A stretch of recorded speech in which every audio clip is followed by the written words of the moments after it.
लेकिन भारतीय जनता पार्टी की एक सुनियोजित नीति है कि वोट लेकर के हम लोगों के हक अधिकार को बार बार गवर्नमेंट लूट रही है। मुख्यमंत्री के आदेश के बाद भी 6800 लिस्ट आने के बाद भी आज तक हमारी सुनवाई नहीं हो पा रही। चुनाव ये सरकार जानबूझ के हम लोग को शोषण कर रही है पिछले 3 साल से।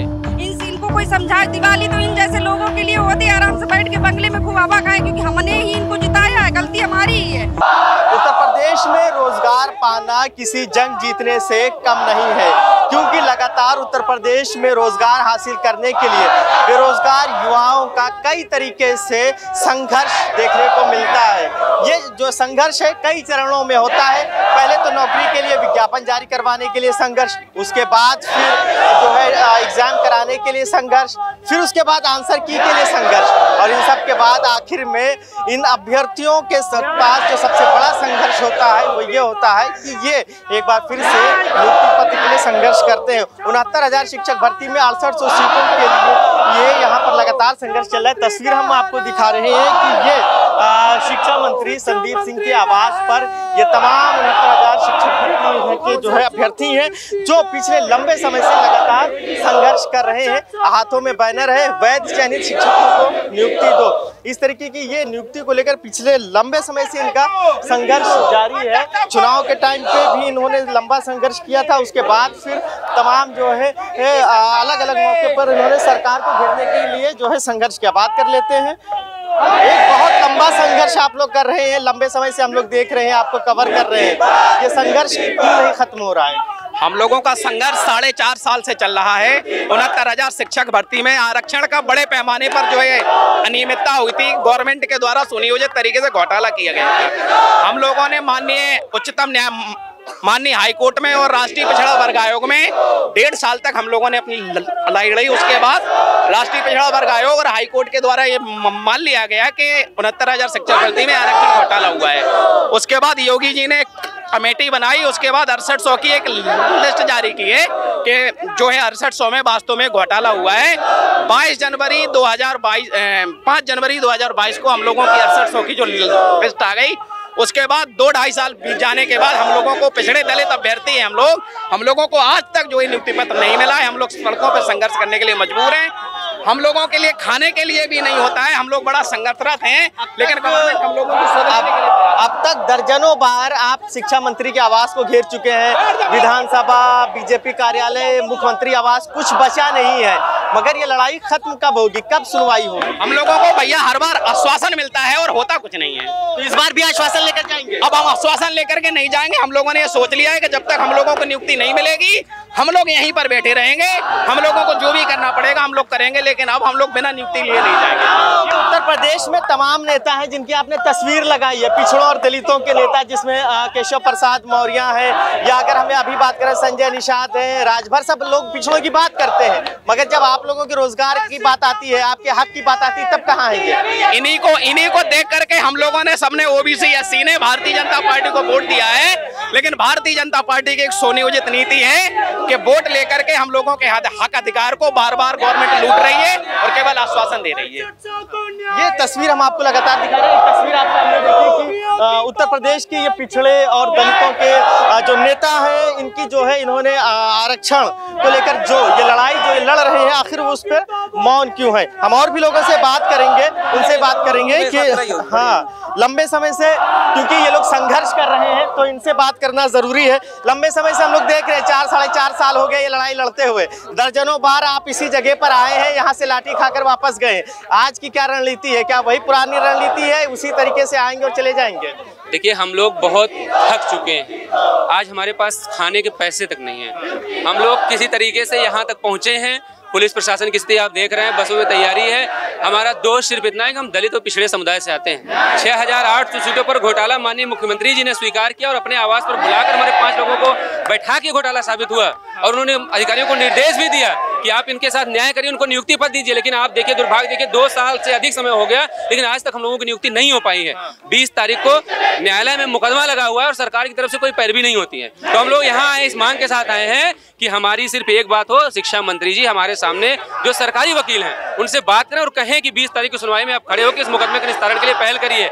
और ये दुर्भाग्य हम लोगों का कि पिछले 6 महीने से अधिक समय बीत गया, सरकारी वकील डेट पर जाते ही नहीं है। और हम लोगों को वहाँ पर किसी तरह से पैसा इकट्ठा कर करके प्राइवेट काउंसिल वहाँ पर हायर करते हैं। आप सोचिए 2019 की भर्ती है और 2023 में आज हम लोग बेरोजगार होकर यहाँ सड़कों पर धूल फांक रहे हैं और हमारी जगह पे दूसरे लोग सैलरी ले रहे हैं और अच्छा सामाजिक जीवन जी रहे हैं।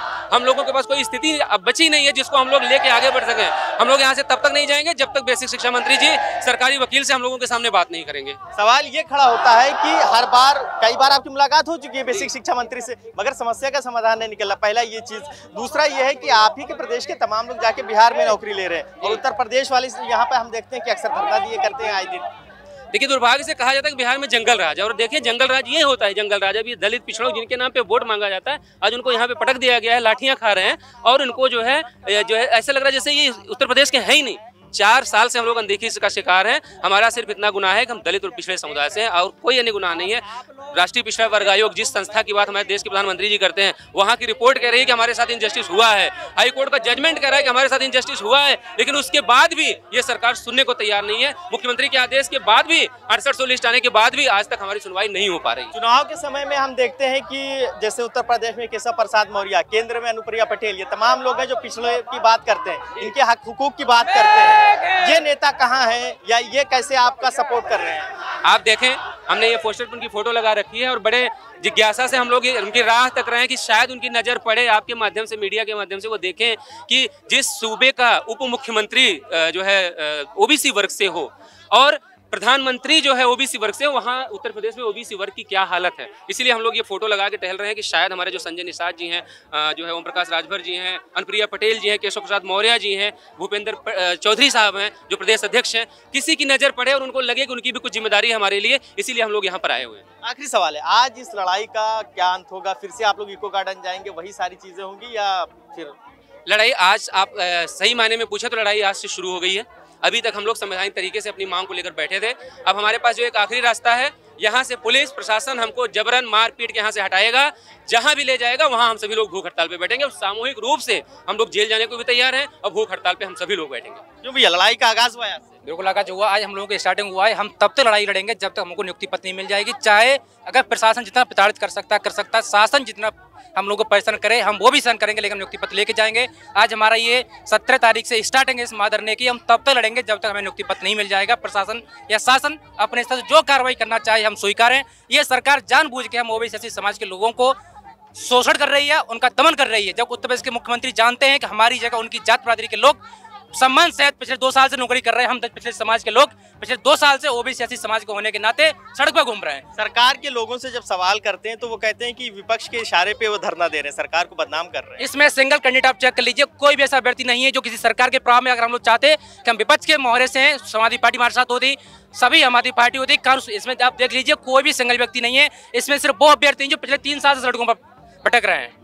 24 में चुनाव है, अगर 24 से पहले फैसला नहीं होता है तो क्या रुख होगा? हम 24 से पहले हर कंडीशन में नियुक्ति पत्र लेंगे। सरकार जो करना चाहे करे, हम लोगों को मारना चाहे हम मरने के लिए तैयार हैं। ये सरकार जानबूझ के हम लोग को शोषण कर रही है पिछले 3 साल से। संघर्ष की इस लड़ाई में महिलाएं भी बड़ी संख्या में हैं और लगातार पिछले 4 साढ़े 4 सालों से इसी तरीके से संघर्ष कर रही हैं। बात कर लेते हैं, क्या कहेंगी उत्तर प्रदेश में जिस तरीके से शिक्षा का अभ्यर्थियों की स्थिति है, क्योंकि मुख्यमंत्री जैसे हमने कहा कि वो लगातार कई दावे कर रहे हैं, वो दावे ही करते रहते। शिक्षा की स्थिति आपको स्पष्ट दिखाई दे रही। इतना पढ़ने के बाद में, इतना संघर्ष करने के बाद में हमारे मतलब ज्वाइनिंग कब की 4 साल पहले हो जानी चाहिए थी। गलती सुधारे इनको 2 साल हो गया और गलती मान के अभी 2 साल नियुक्ति पत्र दिया नहीं है। बस क्या किया है, झुंझुना पकड़ा दिया, हमने आपकी लिस्ट निकाल दी है, पैरवी करवा रहे। आज भी देखिए कि आपको हम दावे के साथ कहते हैं कि यही आश्वासन दिया जाएगा कि हम पैरवी करवा रहे हैं। एक बहाना मिल गया कि मामला कोर्ट में है। आप बताइए, इतनी लंबी कोर्ट 2 साल से है, अगर आप शिक्षा मंत्री यहाँ अच्छी पैरवी करवाते तो मामला 6 महीने, हम बहुत खींचते, 6 महीने से ज्यादा नहीं चलता। आज 2 साल हो गए। अब बताइए ये आश्वासन हम कब तक पकड़े रहे? हमें भी दर्द होता है, ये हमारा हक अधिकार है। हमने कितनी मेहनत की, कितना पैसा माँ बाप का खर्च हुआ है, ये हम जानते हैं। लेकिन वही हाल है ना भैया कि जाना जाए पैर बीमारी, वो ना समझे पीर पर आई। इस समय हमारा दर्द कौन नहीं समझ रहा है, क्योंकि वो हमारा दर्द है ना, इसमें शिक्षा मंत्री का नहीं है। यदि यही पे अगर उनके बच्चे होते तो समझ में आता कि क्या संघर्ष होता है। हमारा संघर्ष हमारे माँ बाप से पूछिए किस तरह से निकलते हैं, हमारे बच्चों से पूछिए। 2 साल की बच्ची को रोता छोड़ के निकलते हैं वहाँ से। दिवाली का पर्व हाल ही में गुजरा है, पर्व में बड़ी जिम्मेदारियां होती हैं, कैसे आप लोग इसको मैनेज करते हैं? जिम्मेदारियां क्या, दिमाग तो यही रखा रहता है। ये हमारे लिए जीवन है, ये अगर ये जीवन है, ये एक अच्छा हमारा उच्चतम भविष्य है ये। और जब यही नहीं है तो कैसी दिवाली का पर्व, गरीब के घर में दिवाली भी दिवाली नहीं लगती है। इनको कोई समझाए, दिवाली तो इन जैसे लोगों के लिए होती है, आराम से बैठ के बंगले में खूब हवा खाएं, क्योंकि हमने ही इनको जिताया है, गलती हमारी ही है। और आज ये हमें ही आश्वासन दे के बीच में झूला झुला रहे हैं। क्या इनके पास तक हमारी आवाज नहीं जा रही? इतने हजारों की संख्या में हमारे साथी चिल्ला रहे हैं, ज्यादा दूर घर भी नहीं है। क्या इन्हें हमसे डर है क्या? आके हमसे बात नहीं कर सकते हैं? एक डेलीगेशन बनवा रहे, कैसा डेलीगेशन? हम खुद अपने लिए डेलीगेशन है। तो ये शिक्षा मंत्री संजीव सिंह का आवास है, जिसके बाहर हमेशा की तरह इस बार भी 69,000 शिक्षक भर्ती में 6800 सीटों की मांग करने वाले तमाम अभ्यर्थी बड़ी तादाद में फिर से एक बार पहुंचे हैं। ये पहली बार नहीं पहुंचे, इससे पहले ना जाने कितनी बार पहुंच चुके हैं। इनको रोकने के लिए हमेशा की तरह बड़ी तादाद में पुलिस फोर्स तैनात की गई है। अब देखने वाली बात ये काफी अहम होगी कि क्या इनकी समस्या का समाधान होगा या फिर से इनकी गिरफ्तारी होगी और हमेशा की तरह ये इको गार्डन जाकर फिर से संघर्ष शुरू करेंगे। वीडियो जर्नलिस्ट मेराज खान के साथ फरीदुल हसन, #भारत न्यूज़ लखनऊ।